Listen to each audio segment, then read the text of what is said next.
All right, I am here with Ken Butler. Ken, how you doing? How's training been going? You have a big fight coming up March 18th against Jake Kelly. How you feeling? How's everything going? Feeling pretty good. I'm feeling really good. Yeah, it's been 2 years since I fought last, and I'm about ready to get back into it. I got some big plans coming up, and yeah, it's time to take someone on. Very good, very good. So, you're pretty familiar face to USKA and the regional scene. I believe you fought Lawler. Miles Lee. Excuse me? I fought Lawler, Miles Lee, Alex Gregro. Gregro, you fought, yeah, and Sean Malloy, right? Yeah, yeah. Very, very good. Let's go back. Gregro is on this card, and you guys become buddies since that fight. Absolutely. We're pretty close. Ever since that fight, we've we were cool. We talk almost every day, and no bad blood, no nothing. I like the Uh-huh. guy. And you came out on top in that fight, and a couple of years later, he turns out he's the 175-pound K1 champion. You're always in a hunt for in that around that weight class in those title fights. So, how do you feel about Gregro being the champ right now? Honestly, at first, he had an unfortunate run, and it's unfortunate that he lost with him and I, but I'm proud of him. I'm glad how good he's doing, and I'm proud of where he stands. And it's good to know I help someone make those stepping stones, and good for him. Good, good, yeah, very good. Yeah, Gregory's a great guy, and I know so are you. So, and he talked very highly of you as well. Last time I believe you fought in USK was against Sean Malloy. Is that correct? Yeah, yeah. Yeah, that didn't work out the way you planned. You want to touch on that a little bit? Look, there's a lot of factors in it, but a loss is a loss. I kind of went in there a little too calm. I went in there kind of a little spaced out. I guess since lockdown COVID, I didn't have that edge anymore, and there were points and times in that fight where I did have it, but then it went away. But then I went in like, oh well, this is no big deal. I was also on a high horse because I won a title, and it is what it is, and I'm a completely different fighter from then. So I mean, hey, if he wants to go back at it again, I'm 100% ready for that any given day. Very good, very good. Yeah, I'm always interested in, after a loss, how a fighter comes back and the changes they make. So, and you had mentioned you'd won a title with a different organization previous to that. How has your training changed since that fight, and what have you done? What has changed in your style and your preparation in the last 2 years for this fight? So I'm not gonna lie to you, because I was on that high horse. It kind of gave me a little bit of an ego. I mean, that goes with any fight, you get that high. Right. It kind of broke me a little bit, and it messed with me mentally a little bit, and it changed my habits. It changed my training habits. I started with my coach, Phil Maldonado. He completely rearranged everything I've thought, everything I've done, even up to the point of training with him to the fight with Sean. He just completely revamped everything as far as training with technique, sparring, even strength conditioning. He's even revamped me physically with that. A lot of strength conditioning. That man's it's a hard man. It's a hard man. Yeah. He's a great guy too.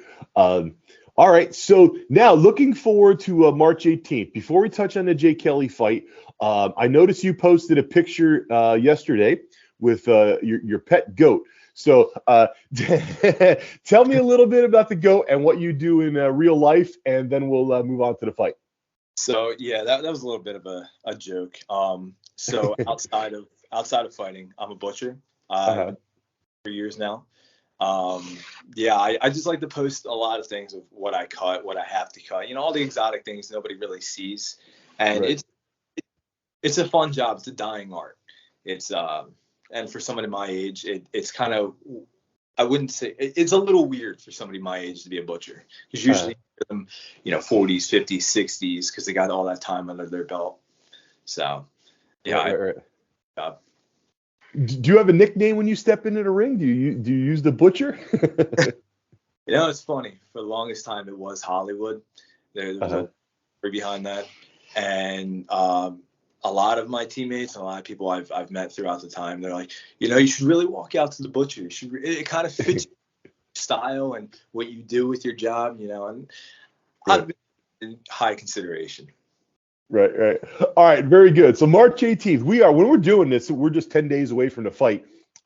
So we're fighting, you're fighting Jake Kelly in Delaware. So what do you know about Jake Kelly? Uh, as far as I was told, he's another fellow southpaw. He's on a 3-win streak. He's a tall guy. I know his brother Zach. I've been on a couple cards where he was cornering people. He, I believe, cornered against me when I fought Miles. But yeah, through the grapevine, I've heard of him. Nothing too much. Yeah, there's nothing I really need to know. There's nothing to really do now. It's just another guy in the way. How many Southpaws have you fought? Do you match up well against Southpaws, or are they a pain in the ass for you as well? Nah, it just depends on their style. You just gotta adapt and overcome. I fought 3 southpaws. Okay. So, That's probably two more than most people have fought. Yeah, that's good. That's good. What is your preferred style of fighting? This is a K1 fight, but I know you fought all styles. uh, K1. I mean, I've been taking a big liking to K1. I usually try to go with the in between of glory. I Hmm. mean, again, like you said, I fought all 3. It doesn't matter what it is to me. Right, right. Very good. Now, as we are 10 days away, what do you have coming up? I'm always interested in this too. Do you have like hard sparring? Is that over with? What are you doing in these last 10 days? Uh, the Are real you on weight? Is there a cut? Honestly, no, because I usually walk around between 80 and 85, and they offer me the fight. I said, all right, fine, I'm comfortable. Um, but as far as hard sparring, like the heavy hard sparring, that's nothing right now. It's just all flow. It's a lot of constant movement. It's just keeping busy. Mhm. Very So. good. Very good. What you mentioned you have goals and ambitions beyond this fight, of course. And so what are some of them? Do you want to share some of those? So, as we talked about before, I did try out for the Waco team. Unfortunately, you know, uh, economy, everything is just a little too high for myself to really travel. As far as work too, that gets in the way. I want to retry for the Waco team, uh, but I've been in this for about 11 years now, and I think it's time I stopped playing at the amateur level, and I think it's time I should step up and go pro. Hmm. So Waco, for those who don't know, is now USA Kickboxing, and it's I may even have their shirt on right now, actually. But if and when Waco makes it to the Olympics, or kickboxing makes it to the Olympics, it's going to be through the Waco organization. So, and I know your coach Phil is heavily involved in that as well, correct? Yes, he's one of the trainers. And is the Olympics on your radar? Is that something you would want to do if the opportunity came around? Absolutely. I've always like, oh yeah, I want to win this title. I want to win that title. I want to be known as like, this guy who fights. And, Phil kind of changed that mindset. He goes, what would you rather be, known as a small town fighter, or would you rather be known throughout the world? Would you rather that belt that could mean a little bit, or a tiny little medal that says Olympian and mean a lot? So. Right, right, yeah. When I was a kid, I wanted to be an Olympic boxer, and that's kind of what got me into the martial art. That and a ninja, and I couldn't really be either. So that's kind of what started my whole journey. There's a long story behind that, but I told Rob Zabilski and everything when I started getting involved with them, and you know, we tried to host a tournament during COVID that didn't work. But I said my dream is just at my age, just be sitting ringside in Los Angeles when kickboxing becomes a reality in the Olympics. So very very good. That'd be great. Yeah. All right, Ken, the fight is 10 days away, maybe 9 days by the time I get this out. But I'm going to give you the last word. The fight is March 18th in Newark, Delaware. And you're fighting Jay Kelly. And if you want to thank anybody or say anything here, now's your chance. Look, I mean, I appreciate the reach out to letting me fight again. I'm always appreciative of the fight on your card, and I've always liked USK. You guys always take care of me, even before it was you. It was Irv. He was always great, and you're just as great. Yeah, I always got to thank my coaches and my teammates and everybody who supports me on the line. But yeah, everybody else too who's fighting. Good luck. Alex especially. He's a good friend of mine, like I said. Yeah, may the best man win. All right, very good. I will see you in a few days, Ken. It's always great talking to you. Thank you very much. Absolutely. Thank you, Gary.